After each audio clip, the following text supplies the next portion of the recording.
Hello मंडळी, रुचकर रसोई आणि ब्लॉग्स मध्ये तुमचं स्वागत आहे। आज मी तुम्हाला आलू पराठे ची रेसिपी दाखवते। तर आता आपण त्याच्यासाठी लागणारे साहित्य बघूया। हे मी 6-7 बटाटे शिजवून उकडून घेतलेले 8 शिट्या देऊन। तर हे ते 6-7 बटाटे, नंतर ह्या मिरच्या 5-6 मिरच्या घेतल्यात, हे 1.5 इंच आलं घेतलंय, त्याचे बारीक तुकडे करणार, लसूण घेतले 15-16 पाकळ्या आणि अर्धी वाटी कोथिंबीर। आता आपल्याला कसं करायचं हे मिश्रण ते बघूया। आता आपण बटाटे किसून घेऊया। तर ही साईडने मी घेते, ही किसणी आहे। तर हे असे 4 वेगवेगळ्या साईजचं किसणं आहे ते। तर इथनं मोठ्या किसणीने मी किसून घेते, कारण गुठळ्या जर राहिल्या, आपण हाताने स्मॅश केलं तर गुठळ्या राहिल्या तर आपला पराठा फुटू शकतो, म्हणून हे किसून घ्यायचे बटाटे। अशा पद्धतीने किसून घ्यायचे, म्हणजे आपलं मिश्रण एकदम स्मूथ आणि चांगलं होतं, गुठळ्या वगैरे येत नाही। हे बघा अशा पद्धतीने, हे बघा हे अशा पद्धतीने किसून घ्यायचे। आता मी बाकीचे किसून घेते, मग हा सर्व बटाटे हे बघा किसून घेतलेत अशा पद्धतीने। आता याच्यात काय काय घालायचं ते आपण पाहूया। आता मिरच्यांचे तुकडे घातलेत मिक्सरच्या भांड्यात, हे 1.25 इंच आलंय ते घातले, बारीक तुकडे करून घेतले ते घातले, 15-16 लसणाच्या पाकळ्या ते घातले, लसूण तुम्हाला जास्ती थोडा लसूण हवा असेल तरी घालू शकता, तिखट आपल्या आवडीप्रमाणे, आणि कोथिंबीर। हे मिक्सर मधून आता मी बारीक करून घे। आता आपण ही जी पेस्ट केली आहे मिरची, कोथिंबीर, आलं आणि लसणाची, ती घालतीये मी। ही पेस्ट घातली मी। आता आपण एक एक मसाले घालायचे। तर धने पावडर घालते मी, ही बघा 2 चमचे धने पावडर, 2 चमचे, 1 चमचा ओवा, तो आता असा चुरडून घ्यायचा आहे आणि मग घालायचा आहे। गरम मसाला 2 चमचे, हे बघा गरम मसाला घालते 2 चमचे, जिरा पावडर 1 चमचा, हे बघा, चाट मसाला अर्धा चमचा, कस्तुरी मेथी घेतली, ही ती हातावर अशी करून घ्या, चुरडून घ्या आणि ती घाला। थोडी कस्तुरी मेथी घातली आणि चवीनुसार मीठ,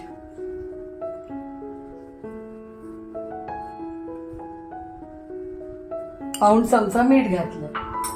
आता हे आपल्याला सगळं कालवून घ्यायचंय।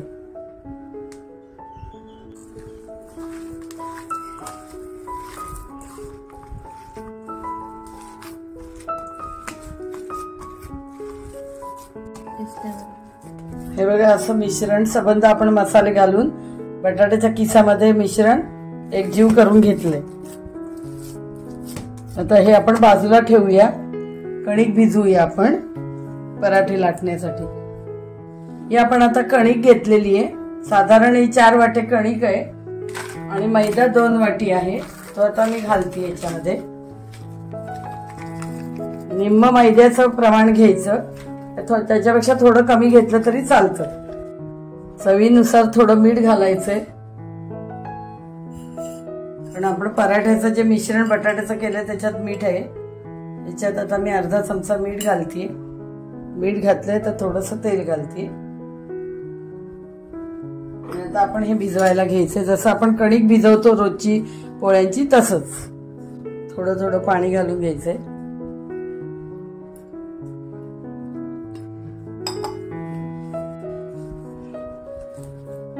कणिक जशी आपण पोळ्यांची मळतो तशीच ती मळून घे। असं मळून झालंय तर थोडंसं तेल लावते वरून, मळून घेते। हे बघा अशा प्रकारे चांगलं मळून घ्यायचंय, इतकं असं हे सॉफ्ट मळलं गेलं पाहिजे। हे बघा हे अशा पद्धतीने ही कणिक मळली गेली पाहिजे। आता आपण पराठे करायला घेऊया। असा एक मोठा गोळा काढून घ्यायचा याच्यातून, हा बघा, हा बघा, थोडं हाताला पीठ लावून घ्यायचे। इतकाची जशी आपण वाटी तयार करतो तसं आपण करून घ्यायचं हे। आणि त्याच्यानंतर हा गोळा ह्याच्यामध्ये असा गोळा बटाट्याचा घ्यायचा आहे आपल्या मिश्रणाचा आणि तो ह्याच्यात असा भरायचा, जसं आपण मोदकाचं सारण भरतो तोच प्रकार.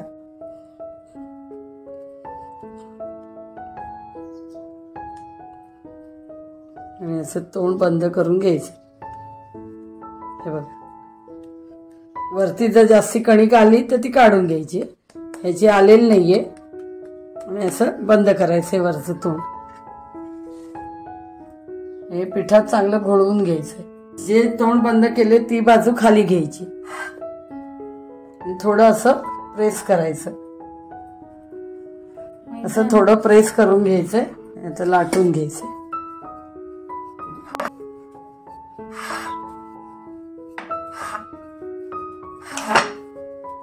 कारण हे जे आपण कणिक पराठ्याची मळतो ती आपण पोळ्यांची कणिक ह्याच्यापेक्षा जरा घट्ट असते, ही जरा थोडी मऊसर असते, म्हणजे फ्लफी असते.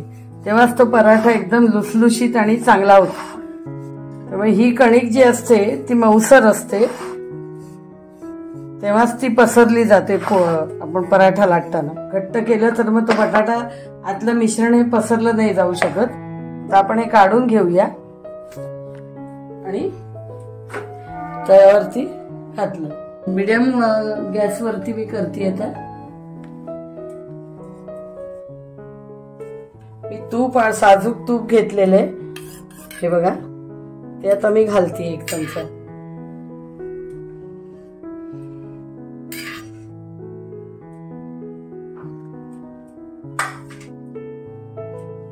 सगळीकडनं मी तूप लावून घेतलेले. तुम्ही मस्काही लावू शकता किंवा तेलही लावू शकता, पण तुपातला चांगला होतो. आता आपण परतून घेऊया. हा बघा, कलर किती चांगला आलाय तो बघा. तर पुन्हा याच्यावरती तूप लावायचं. मीडियम गॅसवरती करायचा, अति मोठा गॅस करायचा नाही. याला तूप जास्ती लागतं, जितकं जास्ती लावाल तेवढं तो चांगला लागेल. हा बघा, रंग किती चांगला आलाय. तो झटपट होणारा आहे. टिफिनला, जेवताना, जेवणाचा रोज कंटाळा येतो तेव्हा तुम्ही करू शकता. टिफिन मध्ये देऊ शकता. याच्याबरोबर दही वगैरे, दही किंवा चटणी, लोणचं काही देऊ शकता. तर पुन्हा मी परतते. हा बघा, रंग किती चांगला आलाय. थोडं प्रेस करून घ्यायचंय कढईनी.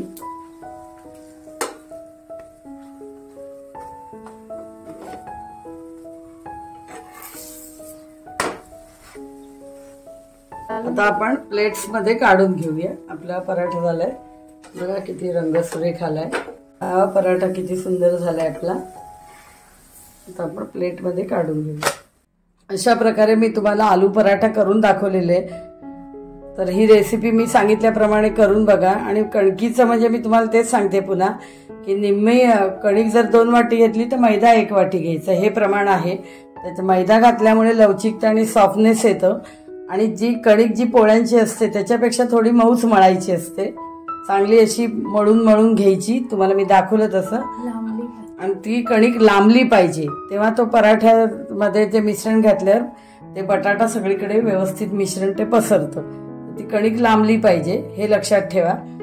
अशा प्रकारे मी तुम्हाला बटाट्याचा पराठा करून दाखवलाय. त्याच्याबरोबर दही ठेवलेलं आहे मी. तुम्ही लोणचं, चटणी, काही ओल्या नारळाची चटणी वगैरे तुम्ही घेऊन खाऊ शकता. आणि दुसरी गोष्ट अजून एक की तुम्ही जेव्हा बटाटे उकडून घेता त्या बटाट्यामध्ये पाणी नाही ठेवायचं. कुकरच्या खाली पाणी ठेवायचं आणि बटाट्याचं एक पातेलं करून बटाटे ठेवायचे.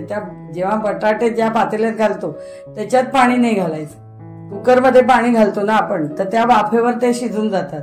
जर तुम्ही भांड्यांमध्ये, ज्या भांड्यात बटाटे घेऊन जर पाणी घातलं तर बटाटा अतिशय मऊ शिजला जाईल, पाणीदार होईल, त्याचा पराठा होणार नाही. तर तुम्हाला ही मी टीप दिलेली आहे. अशाप्रमाणे तुम्ही करून बघा आणि माझ्या रेसिपीला लाईक, शेअर आणि सबस्क्राईब करा. आणि हा पराठा अतिशय रुचकर लागतो एवढे सगळे मसाले घातल्यावर. हे मसाले घालणं आवश्यक आहे. तर तुम्ही तो करून बघा. आणि हा पराठा टिफिनला, प्रवासाला नेऊ शकतो आणि झटपट होणारा हा पदार्थ असल्यामुळे कधी आपण हा करू शकतो. तरी तुम्ही करून बघा आणि माझ्या रेसिपीला लाईक शेअर आणि सबस्क्राईब करा आणि कॉमेंट्स करा. थँक्यू.